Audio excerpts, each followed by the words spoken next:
Hello.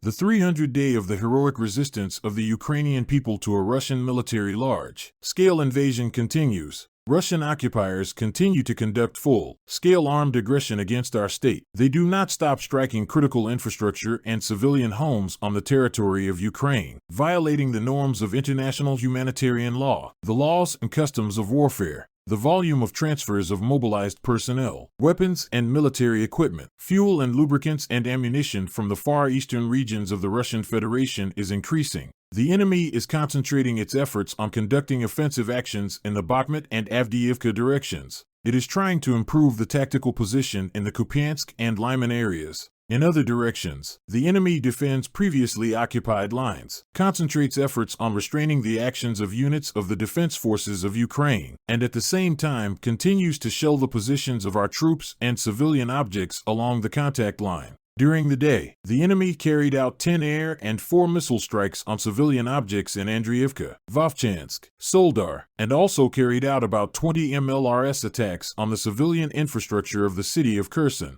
The threat of enemy air and missile strikes on critical infrastructure objects remains throughout Ukraine. In the Volyn and Polisia directions, the situation remains without significant changes. No signs of the formation of offensive groups of the enemy have been detected. Certain units of the armed forces of the Republic of Belarus and the Russian Federation continue to be located in the border areas with Ukraine. On the Siversky and Slobozansky directions, the enemy carried out mortar and artillery attacks on the positions of our troops in the areas of 27 settlements, including Karpovichi, Timonoviki, Kostobobrev, Chernihiv Oblast, Kindrativka, Vodolaji, Zapsilia, Izdetsk of the Sumy Oblast, Yuriev, Alasivka, Krasna, Zelina, Vovchansk, Zybine, Volohivka, Varvarivka, Zemlyanka and Dvorikna of the Kharkiv Oblast. The Russian occupiers used an unmanned aerial vehicle in the areas of Popivka, Chernihiv Oblast, and Zybine, Kharkiv Oblast.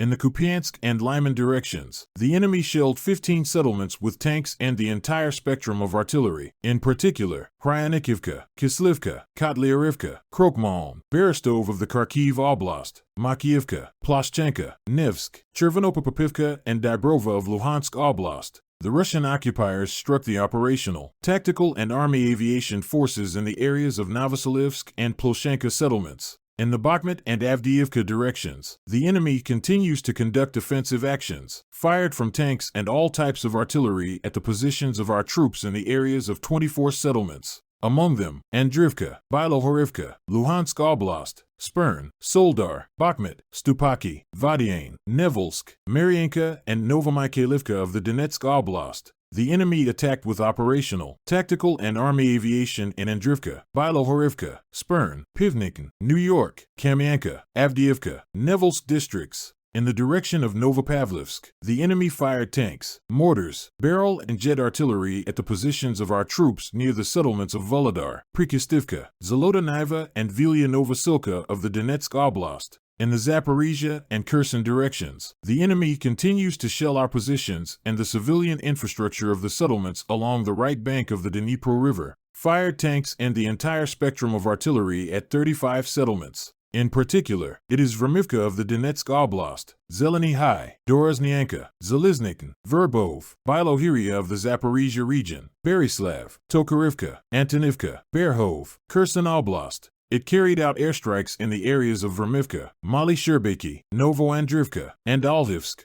The enemy continues to suffer losses. On December 18th, it was confirmed that units of the defense forces of Ukraine fired at areas where the enemy's manpower and equipment were concentrated in the temporarily occupied territory of the Zaporizhia region. In particular, in the areas of the settlements of Palahi, Vasilivka, and Kamyanka, Dniprovska. The losses of the enemy are more than 130 wounded occupiers. Up to 10 units of weapons and military equipment of various types were destroyed. Information about the dead invaders is being clarified.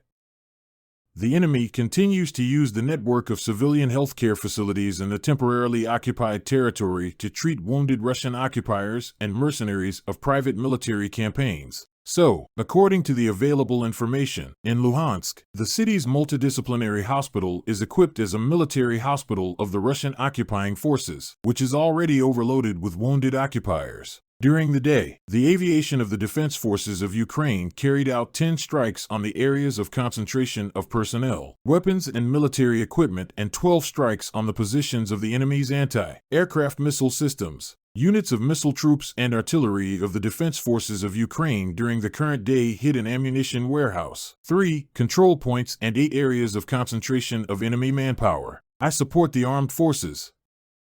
Together we will win. Glory to Ukraine. Let's keep in touch.